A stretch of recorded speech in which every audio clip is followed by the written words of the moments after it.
बहुत पहले भारत के पूर्वोत्तर क्षेत्र में एक गांव था रतनगढ़। वहाँ एक अनाथ मछुआरा रहता था पवन नाम का।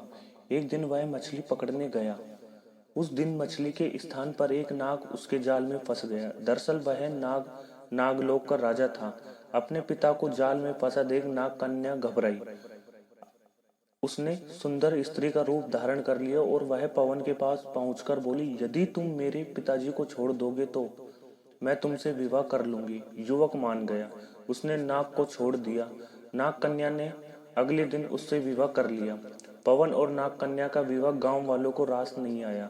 उन्होंने विवाह की खबर राजा को दे दी। राजा ने नाग कन्या को बुलाकर कहा, तुमने हमारी परंपराओं को तोड़ा है, तुम्हें दंड मिलेगा। कल सुबह तुम्हारे और मेरे मुर्गे में लड़ाई होगी। जो हारेगा उसे गांव छोड़कर जाना होगा। युवक डर गया। उसने घर जाकर सारी बातें अपनी पत्नी को बताई। नाग कन्या बोली, इसमें इतना डरने की क्या बात है। मैं अभी नागलोक से एक बलवान मुर्गा ले आती हूँ। यह कहकर वह नागलोक चली गई और कुछ देर बाद वह मुर्गा लेकर आई। दूसरे दिन राजा और युवक के मुर्गे आपस में भिड़ गए। नागलोक का मुर्गा अधिक बलवान था, इसलिए राजा का मुर्गा हार गया। परंतु वह बोला, पवन, इससे फैसला नहीं हो पाया है। अतः कल सुबह जो टोकरी नदी को उल्टी दिशा में बहा देगा वह विजयी होगा।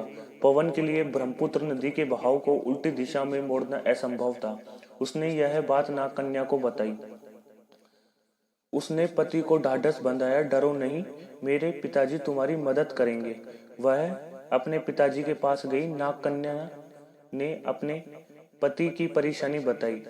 पिता ने उसे सुंदर टोकरी दी और कहा, टोकरी को नदी में डालते ही धारा उल्टी दिशा में बहने लगेगी। नाग कन्या अपने घर पहुंची और उसने पवन को सारी बात बता दी।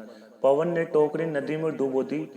इस पर तुरंत नदी का बहाव उल्टी दिशा में बहने लगा। पवन खुशी खुशी झूम उठा। वह राजा से बोला, राजन, मैं जीत गया हूँ। शर्त के अनुसार यह गांव आपको छोड़कर जाना होगा।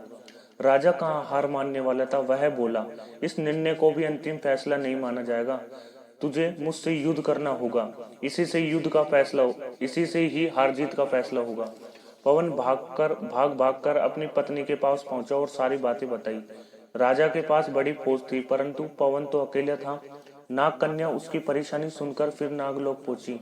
वहां से वह सोने का ढोल और उसे बजाने की छड़ी ले आई। सुबह राजा अपनी फौज के साथ लड़ाई के लिए आया। पवन पहले से ही तैयार था। राजा और उसकी फौज को देखकर ढोल बजाने लगा। ढोल की धमधम आवाज सुनकर वृक्ष, जंगली जानवर, घास पत्ते आदि सभी नाचने लगे। राजा और सैनिक भी हथियार फेंककर झूमने लगे। अब राजा ने अपनी हार स्वीकार कर ली। राजा और सैनिक सभी ने हथियार डालकर पवन से माफी मांगी। अब पवन और उसकी पत्नी नाग कन्या गांव के राजा रानी बन गए और खुशी खुशी अपना